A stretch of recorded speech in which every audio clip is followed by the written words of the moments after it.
नमस्कार मैत्रिणींनो, कशा आहात सगळ्या जणी। तर आज पुन्हा एक नवीन ब्लॉग तुमच्यासोबत शेअर करतेय।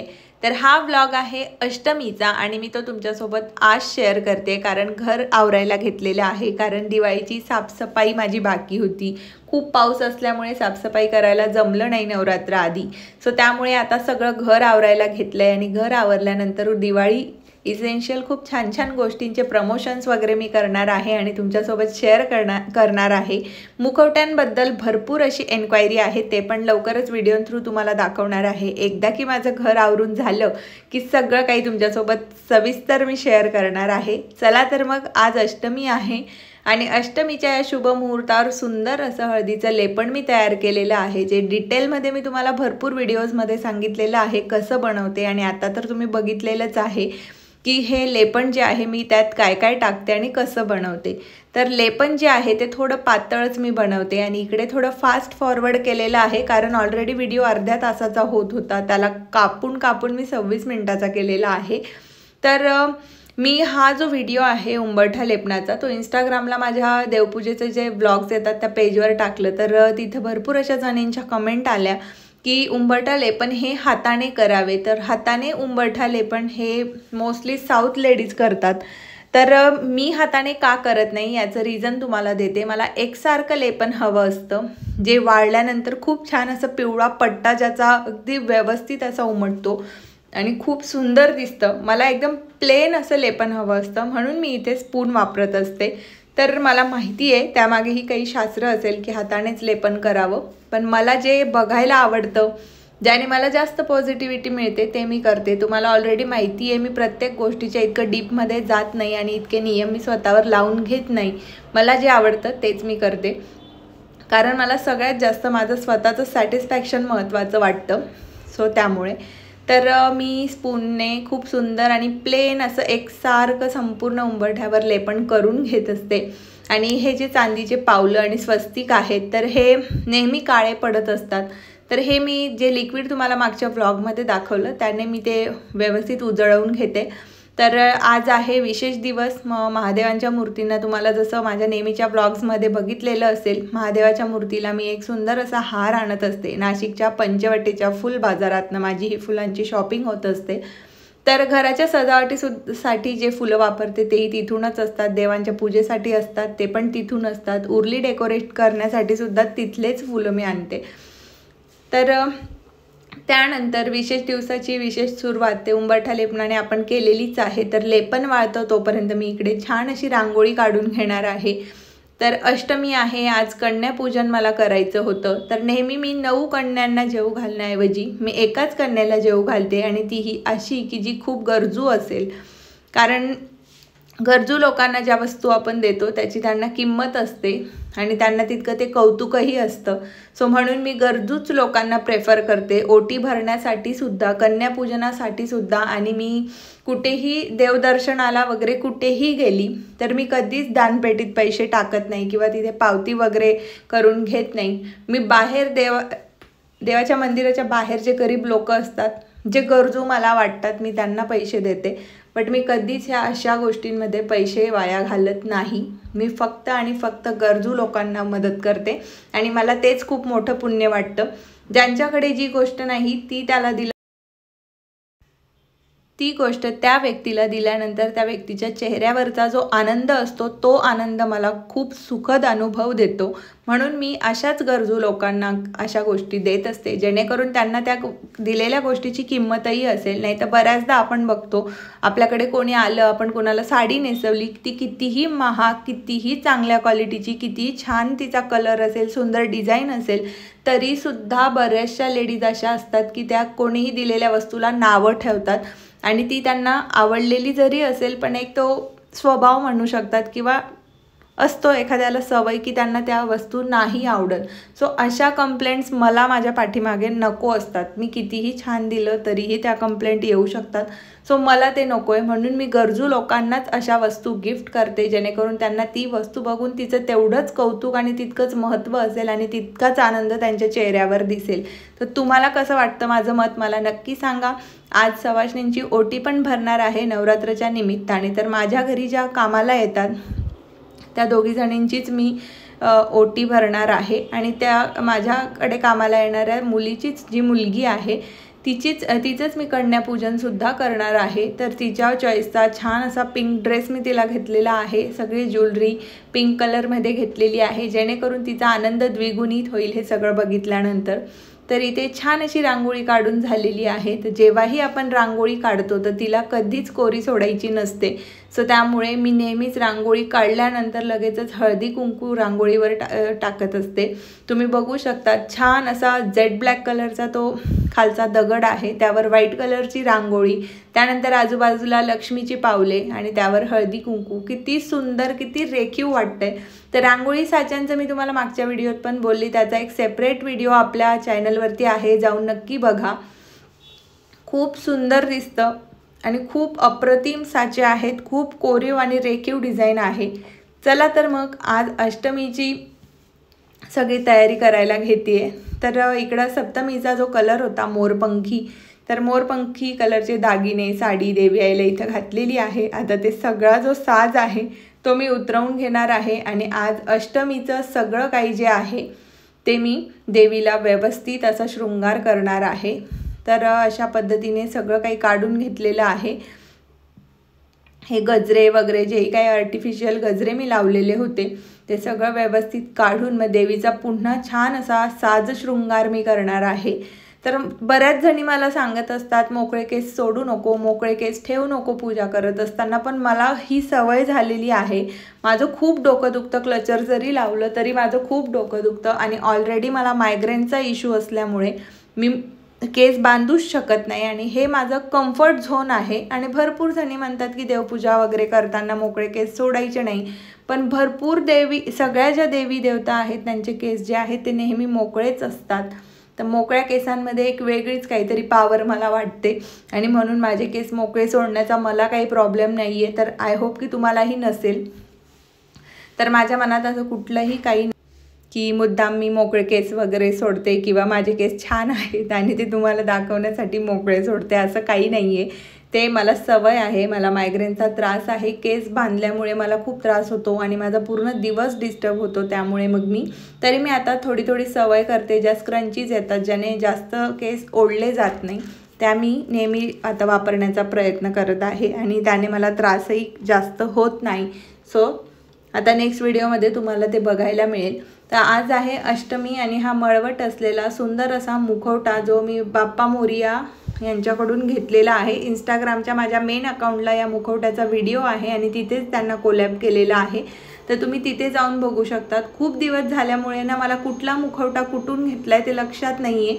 सो एक प्रॉपर व्हिडिओ जर का तुमची इच्छा असेल तर मी मुखवट्यांचा घेऊन येईल, जेणेकरून मार्गशीर्षच्या आधी तुम्हाला प्रॉपर माहिती मिळेल। तर आजचा कलर होता गुलाबी, पिंक कलर होता, म्हणून मी पण पिंक कलरचा ड्रेस घातलेला आहे आणि देवी आईला सुद्धा सुंदर अशी पिंक कलरची साडी घातलेली आहे। 9 दिवसाचे 9 रंग मी देवी आईसाठी घेतलेले होते, जसे की तुम्ही शॉर्ट व्हिडिओमध्ये बघितलेलंच असेल। तर अशा पद्धतीने देवीचा छान साज शृंगार केलेला आहे। त्यानंतर शेला मी देवी आईला लावून घेतलेला आहे। इथे पण मी थोडं फास्ट फॉरवर्ड केलेलं आहे, कारण व्हिडिओ जास्त लांबायला नको। व्हिडिओ लांबला की बऱ्याचशा जणींना बोर होतं आणि त्या मग पुढे करत व्हिडिओ बघतात, तर मला ते एक्सपेक्टेड नाही आहे। तुम्ही संपूर्ण व्हिडिओ शेवटच्या मिनिटापर्यंत बघावा अशी मला अपेक्षा असते, म्हणून मी व्हिडिओ कमीत कमी वेळेत बेस्ट अशा क्लिप्स तुमच्यासोबत शेअर करण्याचा प्रयत्न करत असते। तर मैत्रिणींनो, माझ्याकडे मोत्यांचा खूप सुंदर असा सेट आहे। तर ही चिंचपेटी आहे, अगदी प्रॉपर ऑथेंटिक हे पीसेस आहेत, खूप महाग आहेत, बट त्यांची जी क्वालिटी आहे अप्रतिम आहे, नेक्स्ट लेवल आहे। जे आता असे ऑथेंटिक महाराष्ट्रीयन ज्वेलरी मिळणं फार कठीण झालेलं आहे। सो त्यातल्या त्यात मला ही चिंचपेटी हवीच होती आणि मी ती घेतलेली आहे। खूप सुंदर आहे। तुम्हाला जर का अशा टाईपची ज्वेलरी हवी असेल तर तुम्ही मला इंस्टाग्राम पेजला DM करू शकतात किंवा कमेंटमध्ये मला विचारू शकतात। त्यानंतर छान असं मोठं जे नेकपीस आहे मोत्याचं ते घातलेलं आहे। त्यानंतर सुंदर असं मोरांचं पेंडंट असलेलं हे मंगळसूत्र आहे, मोत्यांचंच आहे, हा पूर्ण सेट आहे माझ्याकडे, तो देवी आईला मी इथे घातलेला आहे। खूप सुंदर आहे। मंगळसूत्र इथं थोडं मोठं होतं आहे, मग मी ते बॅक साईडला फोल्ड करून लावलेलं आहे। तर हे सगळे जे दागिने आहेत ते maherfashion.com यांच्याकडून मी हे आता 4 ते 4.5 वर्ष झाले असतील तेव्हा घेतलेले। आणि ते आजही आहे त्या कंडिशनमध्येच आहेत आणि खूप सुंदर दिसतात।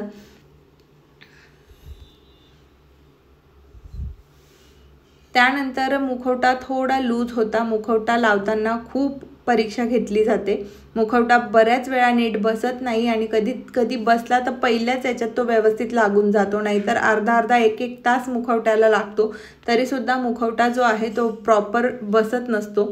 तर आज मुखवट्याला इतका फारसा वेळ लागला नाही, अगदी इझिली बसला। छोटा मुखवटा आहे, नारळाला बरोबर साईज आहे म्हणून इझिली पटकन बसला।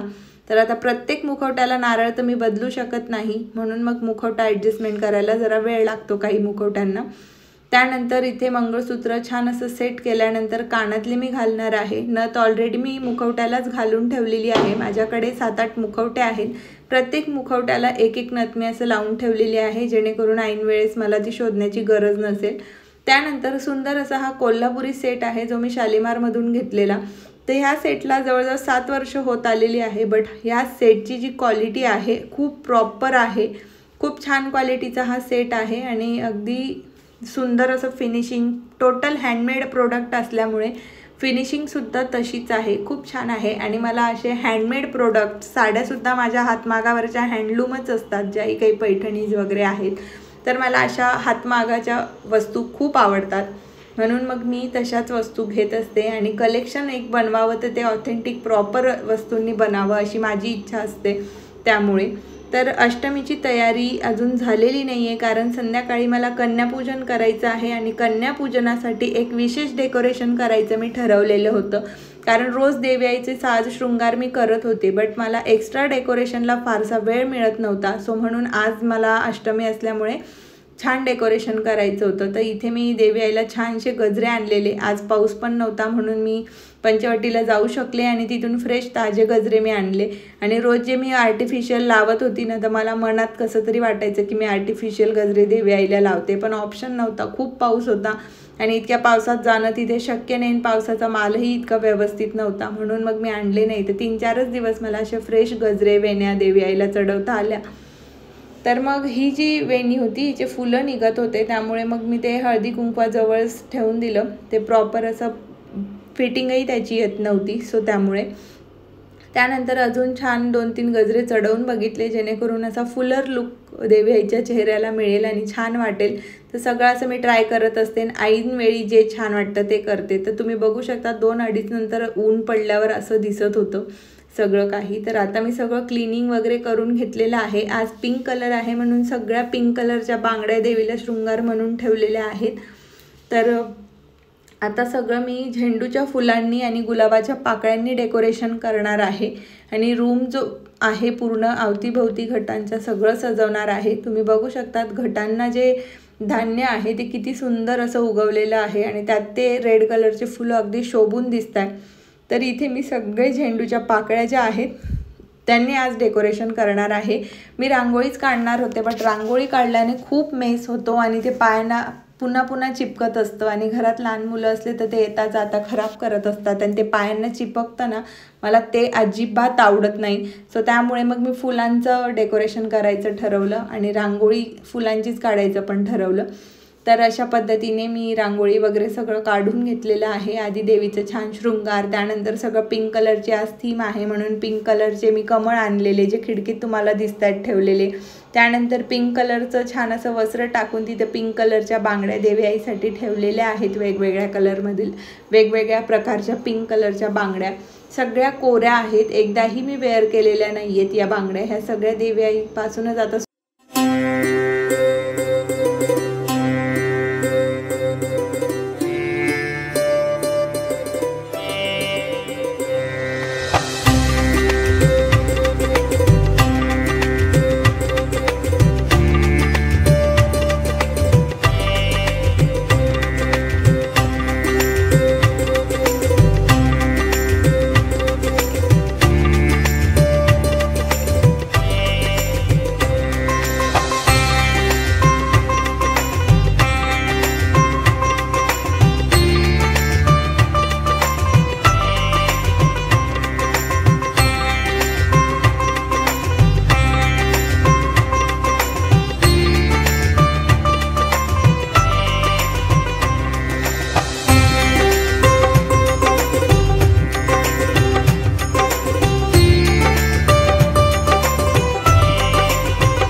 त्यानंतर मग अशा पद्धतीने हा फायनल जो लुक आहे सजवल्यानंतरचा तुम्ही बघू शकतात. सगळं व्हिडिओमध्ये रेकॉर्ड होणं शक्य नसतं म्हणून काही गोष्टी फास्ट फॉरवर्ड करून पटापट दाखवल्या.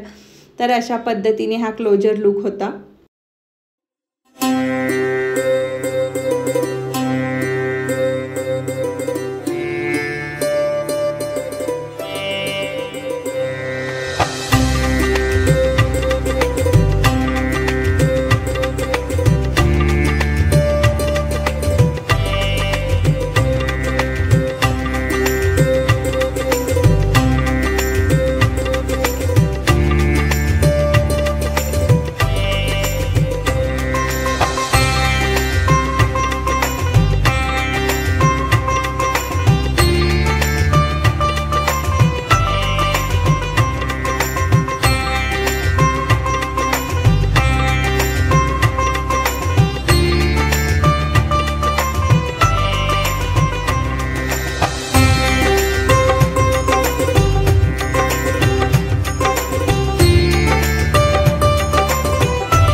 त्यानंतर आता इथं सगळं काही रेडी झाल्यानंतर मी कन्यापूजनासाठी ज्या कन्येला बोलवलेलं तिची वाट बघत होते. सगळं रेडी वगैरे करून झालेलं माझं इथे, फक्त तिचीच वाट मी बघत होते कारण त्यांना यायला लेट झालेलं.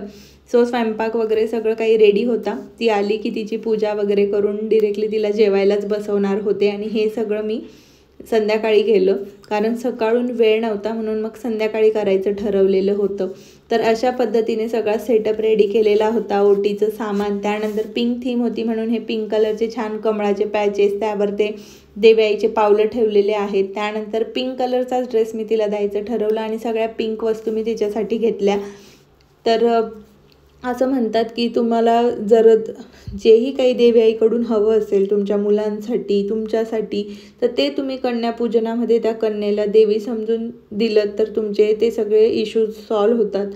सो मी स्टेशनरी वगैरे सगळं काही ॲड केलं. आपल्या मुलांच्या अभ्यासात प्रगती व्हावी म्हणून कन्येला तुम्ही स्टेशनरीसुद्धा गिफ्ट करू शकतात, जेणेकरून तुमच्या मुलांना काही अभ्यासात अडथळे वगैरे येणार असतील किंवा असतील ते सगळे दूर होतात, म्हणून मी स्टेशनरी पण दिली. त्यानंतर तिला शृंगार करायला खूप आवडतं.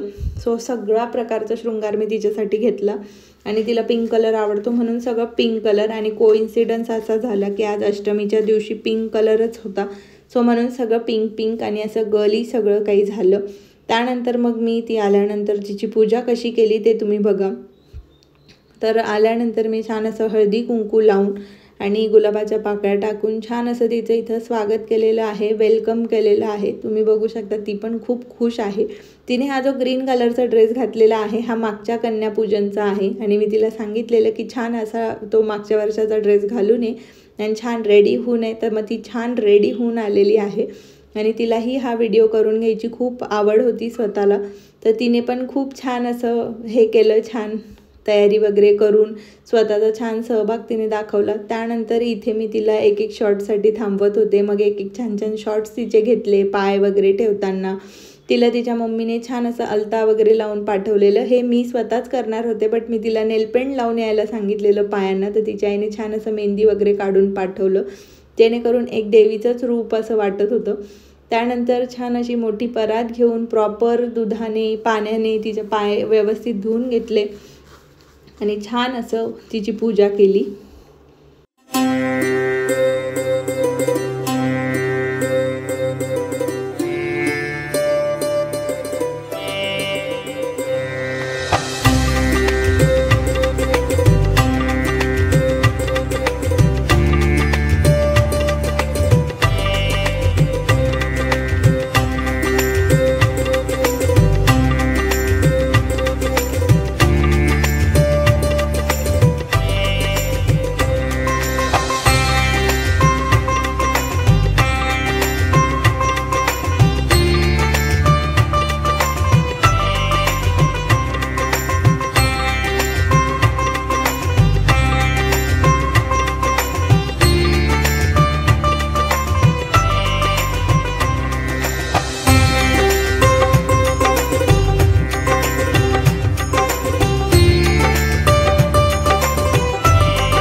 तर छान असं कन्यापूजन वगैरे झाल्यानंतर तिला आता मी इकडे जेवायला बसवणार आहे. सगळं मी तिथून आवरून घेतलेलं आहे आणि इथे आता तिला सगळं जेवणाची तयारी वगैरे करून तिला बसवलेलं आहे.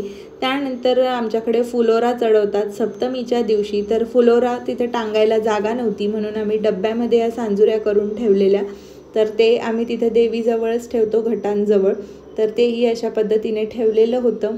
आणि आता मग तुम्हाला शॉर्ट्स दाखवते. छान छान सगळे घटांचे हे धान्य उगवलेले किती सुंदर दिसत होतं. तुम्ही बघू शकतात खूप छान असं हे धान्य उगवलेलं आणि अगदी छान असा पॅरेट ग्रीन कलर, त्यात रेड कलरचे गुलाब खूप सुंदर वाटायचं म्हणून याचे क्लोजर शॉट्ससुद्धा मी घेतलेले आहेत.